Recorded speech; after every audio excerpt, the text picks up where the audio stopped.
2026 की शुरुआत ईरान के लिए किसी कयामत से कम नहीं रही। यहाँ मुद्रास्फीति ने वो रौद्र रूप धारण किया है कि इंसान की मेहनत की कमाई मिट्टी में मिल गई है।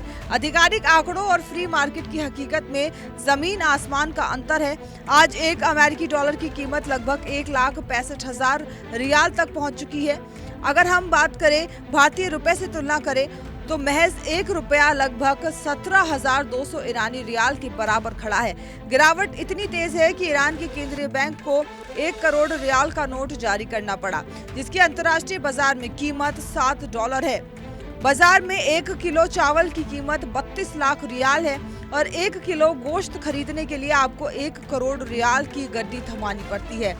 अमीर रातों रात गरीब हो गए और गरीब अब सिर्फ अस्तित्व की लड़ाई लड़ रहे हैं। एक अंडा 1.25 लाख रियाल का, 1 लीटर दूध की कीमत 8 लाख, रोटी भी महंगी। यह आर्थिक तबाही अचानक नहीं आई। साल 2026 की शुरुआत के साथ ही ट्रंप प्रशासन ने ईरान पर मैक्सिमम प्रेशर 2.0 लागू कर दिया। इस बार निशाना सिर्फ तेल नहीं बल्कि ईरान का ड्रोन प्रोग्राम, मिसाइल सेक्टर और समुद्री नेटवर्क भी रहा। 28 फरवरी को शुरू हुई 40 दिनों की भीषण जंग ने ईरान के बुनियादी ढांचे को हिलाकर रख दिया। अमेरिकी रक्षा सचिव पीट हेग्सेथ के शब्दों में कहे तो ये हमला अब तक के सबसे भीषण सैन्य प्रहार थे। बिजली घर तबाह है, पुल मलबे में तब्दील हो चुके हैं और रसद की सप्लाई लाइन कट गई है। रिचर्ड नेफ्यू ने अपनी किताब में ठीक ही कहा था कि प्रतिबंधों का मकसद सिर्फ अर्थव्यवस्था नहीं बल्कि जनता का मनोविज्ञान तोड़ना होता है। आज ईरान का हर नागरिक इसी मनोविज्ञान और आर्थिक युद्ध का केंद्र बना हुआ है। $1 16.5 लाख रियाल, रियाल बना कागज, करेंसी का क्रैश। जब चारों तरफ हाहाकार मचा तो ईरानी सरकार ने काला वर्ग यानी इलेक्ट्रॉनिक कूपन सिस्टम को युद्ध स्तर पर लागू किया ताकि गरीब परिवारों को राशन और मांस रियायती दामों पर मिल सके। लेकिन खुले बाजार और सरकारी रेट में इतना फर्क है कि राहत ऊंट के मुंह में जीरे जैसी है।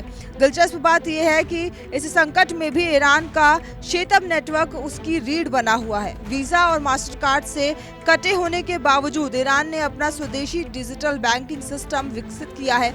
यहाँ लोग एक अंडे के लिए भी अपना कार्ड स्वाइप करते हैं। वहीं गणना को आसान बनाने के लिए आम जनता तोमान का सहारा ले रही है। अगर अंडा 1.4 लाख रियाल का है तो दुकानदार उसे 14,000 तोमान कहता है। सरकार ने भी नोटों से जीरो को धुंधला छापकर जनता को मानसिक दिलासा देने की कोशिश की है। तेल निर्यात ठप, विदेशी पैसा बंद, इकोनॉमी लॉक। जब अपनी करेंसी पर भरोसा खत्म हुआ तो ईरानियों ने डिजिटल सोने यानी क्रिप्टो करेंसी को अपना लिया। आज लगभग 25% ईरानी नागरिक बिटकॉइन और टीथर का इस्तेमाल कर रहे हैं। ये डिजिटल एसेट्स अब उनके लिए निवेश नहीं बल्कि जीने की ऑक्सीजन बन चुके हैं। लेकिन ईरान सिर्फ चुपचाप पिटने वालों में से नहीं है। उसने अपनी आखिरी चाल के रूप में स्ट्रेट ऑफ हॉर्मुज का कार्ड खेल दिया है।